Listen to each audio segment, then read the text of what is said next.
big thank you to everyone who's here in person, as well as those of you who are joining us on the live stream. And I also just want to say a big thank you to Goldman Sachs 10,000 Small Businesses Voices for partnering with us on this event series. Look at those t-shirts. We need to get a t-shirt. I know. We got some good swag here this morning. After our conversation with Senator Peters, we are going to be joined by two women who participated in the program. We have Felicia Harris, CEO of Everything HR, and Jill Bomarito, CEO of Ethel's Baking Company, to talk about their experiences, their challenges, and what they want to see happen in Washington to help small business. And also about how they make those scones. I'm pretty good. I had one. They're good, yeah. A quick note, you can find us all on all social media platforms at Punchbowl News. You can also subscribe to any of you who aren't and want to kind of stay up to date what's happening in Washington at punchbowl.news. And with that, we'll welcome Senator Peters to the stage. Thank you, Senator.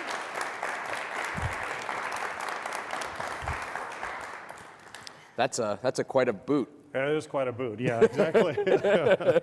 Hopefully it'll be coming off soon. We're going to get an x-ray after we're here. Oh, and hopefully nice. the doctor will say, take the boot off. That's great.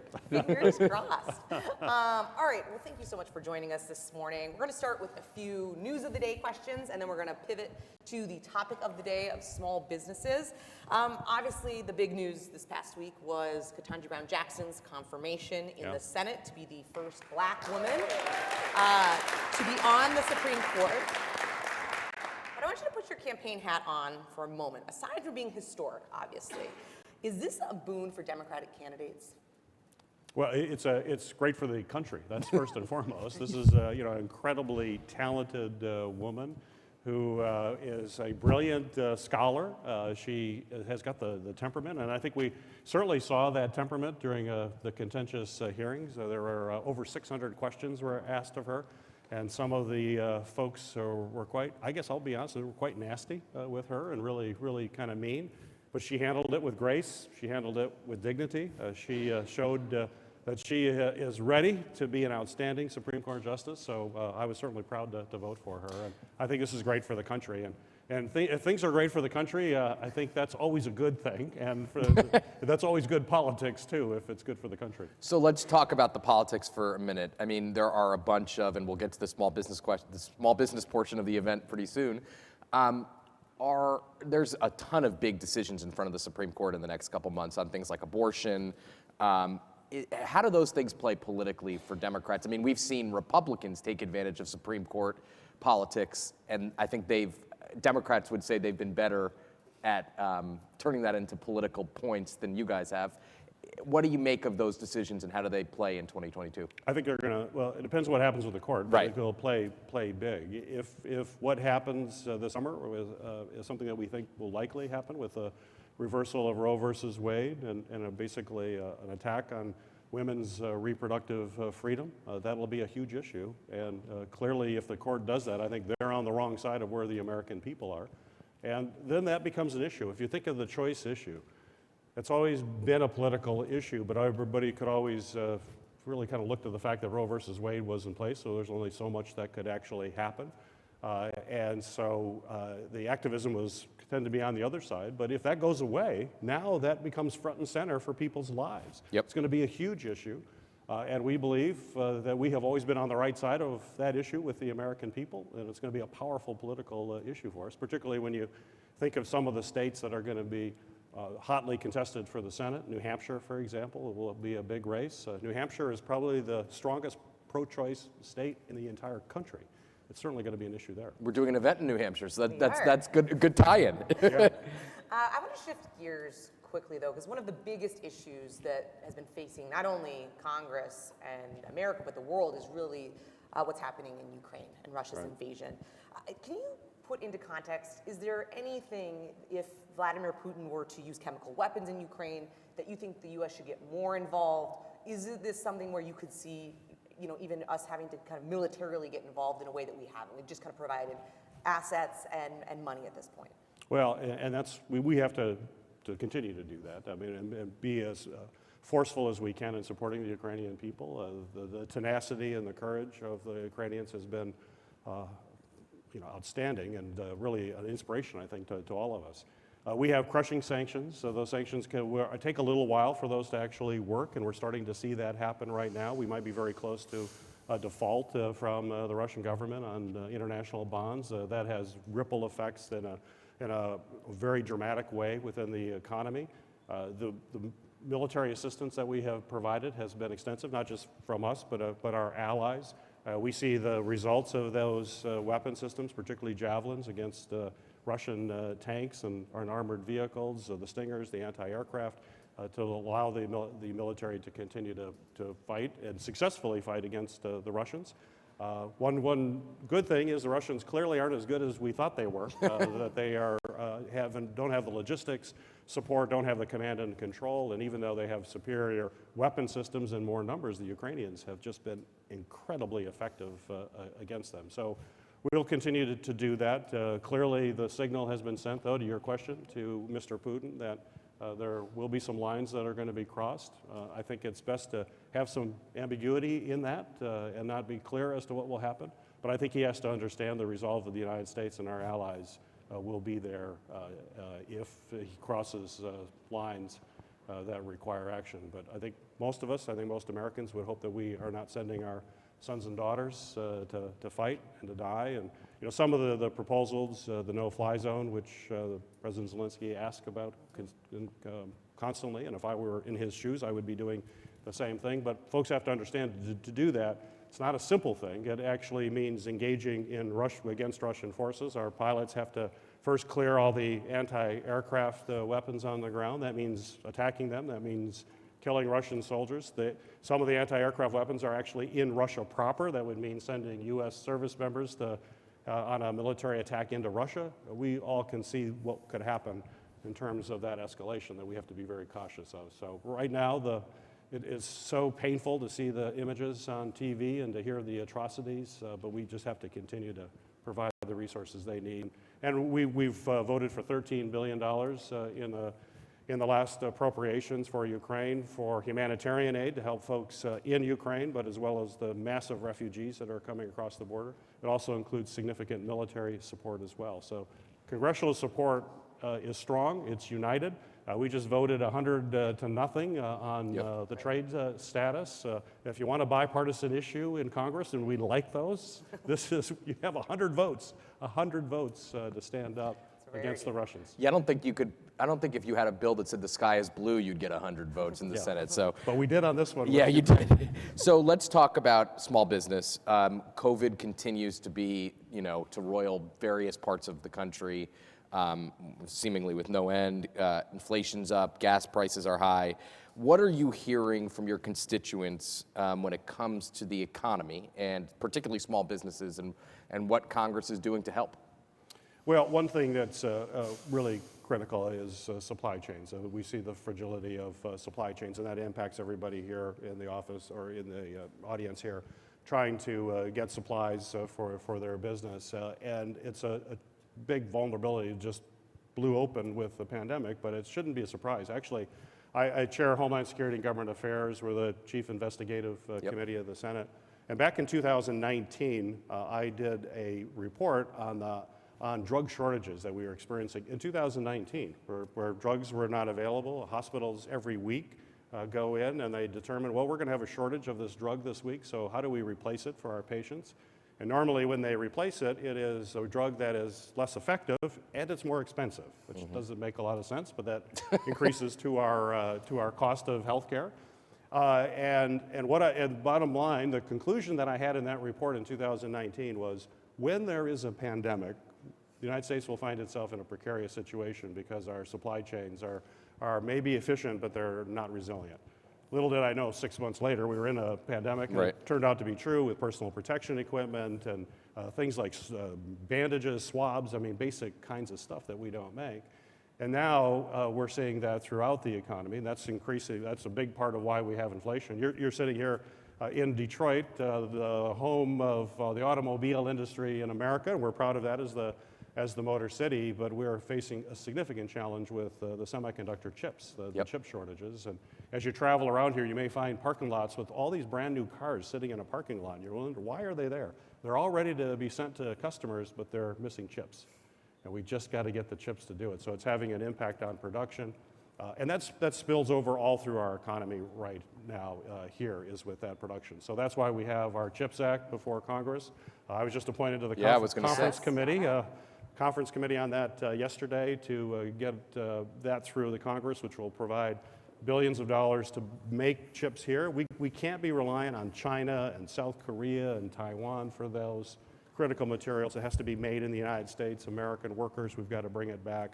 A provision that I wrote actually is in there for $2 billion for domestic production of the legacy chips, which are the ones that we use in our cars. They're not the high-end chips. We need to make sure we're on top of that, but it's more of the kind of the everyday chips. Things as simple as when you push the button to roll down your window, there's a chip that does that to go down. I thought it was magic. Yeah, it is a little bit of magic in that little chip. So we could go back to the crank, though, if you want to go back to the crank. We might No have chip to go in back that, there. right. But all those are chips. A car could have over 10,000 chips in it. Wow. I want to ask about another industry that's really been hit hard is the restaurant industry. Congress has been trying to figure out a relief package. I know that's something you've been supportive of. Where does that stand? I mean, a lot of small businesses are really struggling at that kind of restaurant level to find workers, to even be able to get employees that are available to work. Relief seems like it's needed there. It is. There's no question. We had a restaurant package relief in the recovery bill, which was really critically important. But it wasn't large enough because of the kind of impact as we've seen all across the country. And so we are attempting to just add funding to that people who have already applied, there are restaurants that have already applied that haven't been able to get it because there wasn't enough to go around for all of the businesses that were impacted in that. So we are hoping to get that passed. It's before the Senate right now. Now, it's been more than 20 years since the Small Business Administration was reauthorized. Why is that so difficult? Well, why is anything in Congress so difficult, but why is that so difficult? And what are the chances that this happens at some point in the next, either before the midterms or after the midterms? Well, I would hope it would. I'm on authorizing committees, so I believe we should authorize everything. Yes, I think so too. Those appropriators, they can do their job, but they should be authorized. So I believe that we need to do that. It makes sense to have that framework in place. I don't know if that will be done this year. As you said, everything is a little bit more difficult than it needs to be in Congress. But Keeps us in business, though. It does keep you in business, indeed. But it's certainly something that needs to be accomplished. I wanted to ask another issue that comes up a lot when we kind of talk about small businesses is the federal contracting process and easing some of the burdens on federal contracting, particularly when it comes to small businesses. You just signed a bill into law, though, on this. Can you talk about what it does and what your aim is there? Well, just generally, and we're going to do more in that, and that's on the Homeland Security part and then the government affairs. So we do all of the contracting and work and oversee federal employment, all of that. We just want to streamline it and make it easier for folks to get contracts, especially small businesses. And some of the requirements that you have in government is in order to be a government contractor, you first have to prove that you are a government contractor, which never makes a whole lot of sense to me. And that you have experience as a government contractor. It's like, well, how do I do that to get the experience? So we got to eliminate that kind of requirements and to show that you are a successful business person. And having government contracts for a small business is a big deal. It's not going to be your entire business, but it provides a core part of your revenue.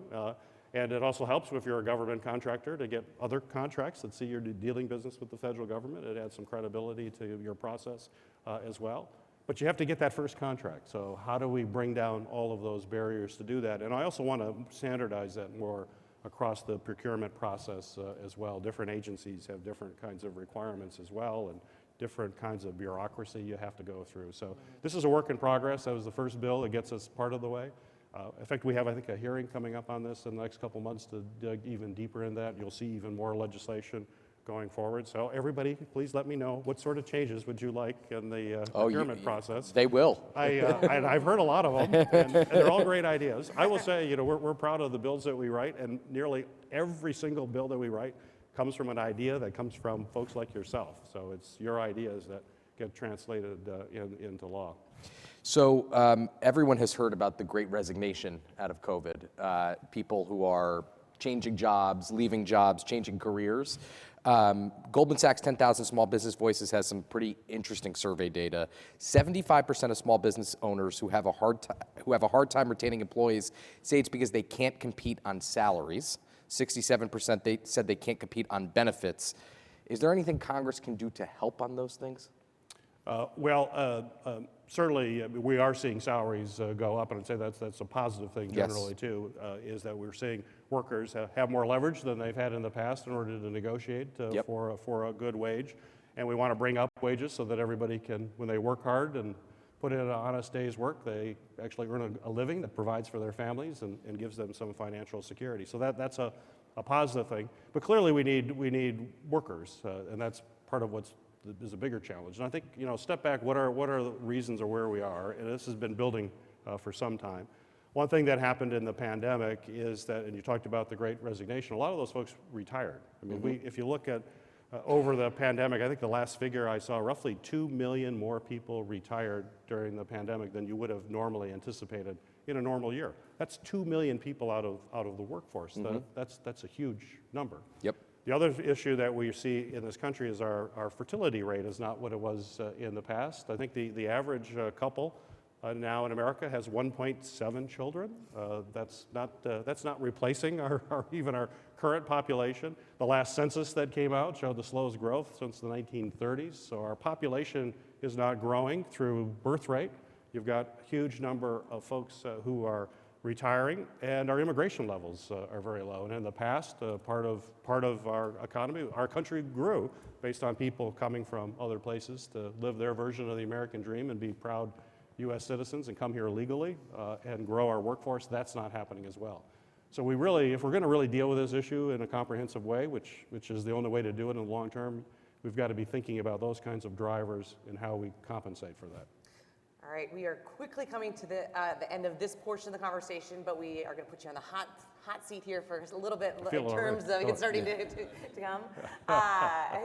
Michigan or Michigan State? No, I'm kidding. Exactly. Michigan State. I'll tell you that. That's an easy one. No, but about the midterm elections. You are the DSCC chair, which is the political campaign arm of the Democrat senators. Talk about what you're hearing. We keep hearing that this is a good year for Republicans. First midterm in a presidential term. Make the case for us that it's going to be a good year for Democrats. It's going to be a great year. And as mentioned, as the DSCC chair, my job is to hold the majority and to expand the majority. Easy, right? So I have no pressure whatsoever for me this year. In addition to all the other stuff I got to deal with, which is also a lot of pressure. But no, I actually feel good about the Senate, and a couple reasons. One, the seats that we have to defend, and if we just bring back our incumbents, win re-election, we're still at 50, and with Kamala Harris, that gives us the majority in the Senate. All four of those states are states that Joe Biden won. All four of those states have incumbents that are battle-hardened, have won tough races. They're outstanding senators. They're all the mechanics of raising money and being in their states are all good. And if you look at the Republican field, they're all in a battle, some tough primaries. They're all beating each other up and being very negative. Exactly what you like to see. I love to see that. I love to see Republicans with negative ads against each other, because that means I don't have to spend anything to do that. And that's been going on a lot, so we feel real good about that. And then we go on the offense. So 50-50 is not really a majority, as all of you know. So I want to have 52 U.S. senators that are Democrats is my goal, and I think there's a great opportunity to do that based on states that are in play. Just to mention two, Wisconsin and Pennsylvania are both states that Joe Biden won. We have a good group of candidates that are running there, and in one case in Pennsylvania, a very contentious primary. Yes. Record amounts of money are being spent just beating each other up, the Republicans. Again, that's a good thing. And in Wisconsin, we have an unpopular incumbent, Ron Johnson, who is not popular in his state. And we feel very good about our opportunities there. And then there are other states too. I want to ask one question about this state, which you won your race, clearly. You're still a senator. Yes. But Michigan has shifted right a little bit in recent years. I think that's fair to say. Donald Trump obviously did well here. What's going on in this state? I mean, is this is this a red state now? Is it a blue state? I mean, how do you view the politics in your home state right now? It's a very competitive state. Yeah. So, it's a true purplish state, and depending on the cycle, it may have a reddish or bluish hue to it. But it always has been a very competitive state. Yeah. And you mentioned Donald Trump won here, and then Joe Biden. All these races are close. I know prior to our current Democrats who are with the governor and AG Secretary of State, when I first was running in the Senate in 2014, people would say, well, Michigan's a blue state. And I go, well, okay, we have a Republican governor, Republican AG, a Republican Secretary of State, a Republican State House, and a Republican State Senate. So what part is blue in that state? And so, and now it's become more blue with our state leaders here, and we've been able to win our federal races. But it just shows you that this is really a tough place, and I think it just shows you where the Midwest is generally. It's very competitive. And will continue to be a battleground state. It's not a battleground state in the Senate this year because we don't have a senator up. It's Right. the only reason it's not a battleground. But clearly in the presidential year, Michigan's going to be ground zero once again in 2024. Yep. Speaking of the president, last question. Do you think that Democrats are going to want him to campaign in their states in the midterms, given kind of how low he's polling? I think it'll be up to the individual candidates and the senators, how they want to have their campaigns and whether or not the president comes in. I think again, it'll be a decision that they'll have to make. But having a president in your state, I don't think is a negative. In fact, just as a story, in 2014, when I ran, I was the only Senate candidate that asked President Obama to come in to campaign for me, and his numbers were not that great in 2014. We had a great rally here in Detroit at Wayne State University with the president, and I was the only Democrat, new Democrat, to win in the entire country. So I was a freshman class of one. That was me. I know something. The valedictorian, the treasurer, all of the. Exactly. I was class president. I had immediate leadership position, class president. Although someone argues, so how did you get a second for that nomination? I said that's true, but I put that point out there is, and in the state, the Republican governor won re-election, and I still won, but we had President Obama come here and campaign, and so it's a decision that campaigns have to make. But certainly, I would expect that Joe Biden he'll definitely be out helping Senate candidates. Joe Biden loves the Senate. He spent his career in the Senate, and he's going to do everything he can to help us hold the majority and expand it. All right, Senator Peters, thank you so much for your time. Really appreciate it. Thank you, everybody. Yeah, thank you. All right. Yep. Now I'd like to welcome Felicia Harris, CEO of Everything HR, and Jill Marito, CEO of Ethel's Baking Company, to the stage for the Fireside Chat portion of the conversation. Hello, ladies. Here. And now you guys give the suggestions to Senator Peters about what he needs to be doing. Exactly. So he's going to take notes. Well, first of all, why don't we go here, and then we'll go to you, Felicia. Just say kind of what your company is. You guys are both run small businesses, different entities, kind of different sectors, but what your company does, and then maybe what the challenges that you've seen, or kind of the top challenge through COVID. Sure. I'm Jill Marito, founder of Ethel's Baking. We are the premier manufacturer of gluten-free desserts sold in-store bakery nationwide. We are 30 employees, and our biggest challenge is, well, there's three, really. And Okay, we'll give you three. The first one that hit was workforce. And then next, once we felt that was under control, it was procurement, supply chain, and at the same time, inflation. And they're all bobbing their heads simultaneously right now. That is not that's a bad trio to have, come bobbing their heads at you. Felicia? My name is Felicia Harris. I am the owner of Everything HR. And if I had to say, our biggest challenge actually is workforce and workforce development. So, Felicia, you heard Senator Peters talk about SBA reauthorization. This is something you wrote an op-ed on. Why is that so important from your perspective? Well, when you really think about it, the SBA, the last time they reauthorized, Amazon was known as the largest river in the country. And we also end up having, it was 7 years away from the iPhone even being introduced to us. And so even although we thank Congress and the SBA for what they have done for us, the biggest thing is the challenges that we have today, it has to be reauthorized in order to supply us with the funding that we need in order to assist us with even cybersecurity, in order to assist us with procurement. We have to have them to come into the century. Talk about, you kind of both talked about workforce as being kind of the biggest challenge that you're facing right now. I mean, Felicia, you kind of help people staff up. So what is it that you need that if you were going to say to your state lawmakers or to Senator Peters here to help with these workforce challenges that you're seeing not only as an owner but also as the industry that you're helping staff? One of the biggest things that we've had to do is we've had to get creative.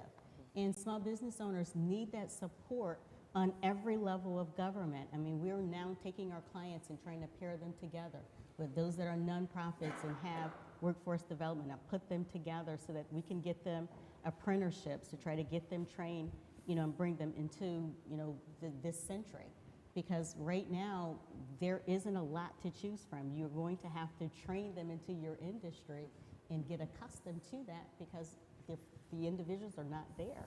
And if we can get Congress to help provide better benefits for small business owners so that they can actually have something to compete with large businesses, that's the biggest key. Some small business owners are actually paying more than tier 1 suppliers, and we have them both as clients. And they're offering the same benefits, but those that are larger corporations, they have other resources. They have lines of credit. Small business owners do not have lines of credit that they can go to. They can go and raise other funding, and small business owners cannot do that. Jill, do you want to weigh in on that topic? I'm sure you have lots of thoughts. We're one of those that pays more than tier 1 for starting wages. And that's more impactful on our bottom line, obviously, because we don't have the velocity to spread that around. We're competing with the benefits of the General Motors, the Fords, and we need to be able to do that in order to really retain and grow great people. One of the things this is one in a series of events that we've done. So we've heard from small business owners kind of all across the country, from Virginia to Ohio. Mental health challenges has come up in almost every single conversation we've had in this series. Can you talk about the weight that you're kind of facing when it comes to that? And then, are there things that you wish, kind of resources that maybe the government could help provide? And we're small business owners too, so we're in your wheelhouse here.